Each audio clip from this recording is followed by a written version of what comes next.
குடியரசு துணைத் தலைவர் பதவிக்கு போட்டியிடும் எதிர்க்கட்சி வேட்பாளர் சுதர்சன் ரெட்டி நக்சலைட்டுகளை ஆதரிப்பவர் என ஒன்றிய உள்துறை அமைச்சர் அமித்ஷா பேசியதற்கு உச்சநீதிமன்ற மற்றும் உயர்நீதிமன்ற முன்னாள் நீதிபதிகள் கடும் கண்டனம் தெரிவித்துள்ளனர். கேரளாவில் நடைபெற்ற நிகழ்ச்சி ஒன்றில் பேசிய அமித்ஷா, எதிர்க்கட்சிகளின் வேட்பாளர் சுதர்சன் ரெட்டி நக்சல் பயங்கரவாதிகளுக்கு உதவியவர் என்றும், நக்சல்களை அழிக்க அமைக்கப்பட்ட பழங்குடியின போராளி குழுவான சல்வா ஜூடும் அமைப்பை கலைக்க உத்தரவிட்டவர் என்றும் தெரிவித்தார்.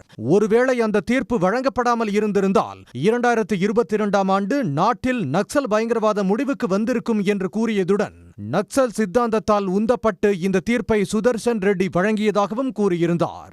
அமித்ஷாவின் பேச்சை கண்டித்து குரியன் ஜோசப், மதன் பி லோகூர், ஜே செல்லமேஸ்வர், ஏ.கே. பட்நாயக், அபய் ஓகா, விக்ரம்ஜித் சென், கோபால கவுடா ஆகிய உச்சநீதிமன்றத்தின் 7 முன்னாள் நீதிபதிகள், உயர்நீதிமன்ற 3 முன்னாள் தலைமை நீதிபதிகள், 8 நீதிபதிகள், பேராசிரியர் மற்றும் மூத்த வழக்கறிஞர் உள்ளிட்ட 2 என மொத்தம் 20க்கும் மேற்பட்டோர் கூட்டாக அறிக்கை வெளியிட்டுள்ளனர். அதில் சல்வா ஜூடும் தீர்ப்பு எந்த வகையிலும் நக்சலிசத்தையோ அல்லது சித்தாந்தத்தையோ ஆதரிக்கவில்லை என்று தெரிவிக்கப்பட்டுள்ளது.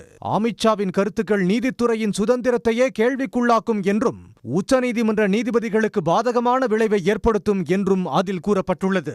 தீர்ப்பை யார் வேணாலும் விமர்சனம் செய்யலாம், ஆனால் நீதிபதிகளை விமர்சனம் செய்வது உள்நோக்கம் கொண்டது.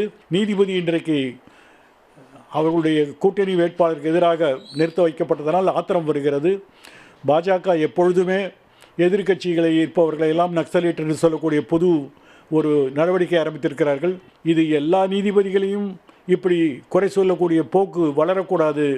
அது நீதித்துறைக்கு விட்ட சவால் என்று நாங்கள் அறிக்கையிலே சொல்லியிருக்கிறோம். இந்த அறிக்கையிலே நானும் கையெழுத்திட்டிருக்கிறேன்.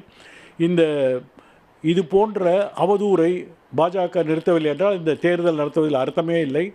குடியரசு துணைத் தலைவர் பதவிக்கான பிரச்சாரம் சித்தாந்த ரீதியாக இருக்கலாம், ஆனால் அதை நாகரிகமாகவும் கண்ணியமாகவும் நடத்த வேண்டும் என்று தெரிவிக்கப்பட்டுள்ளது.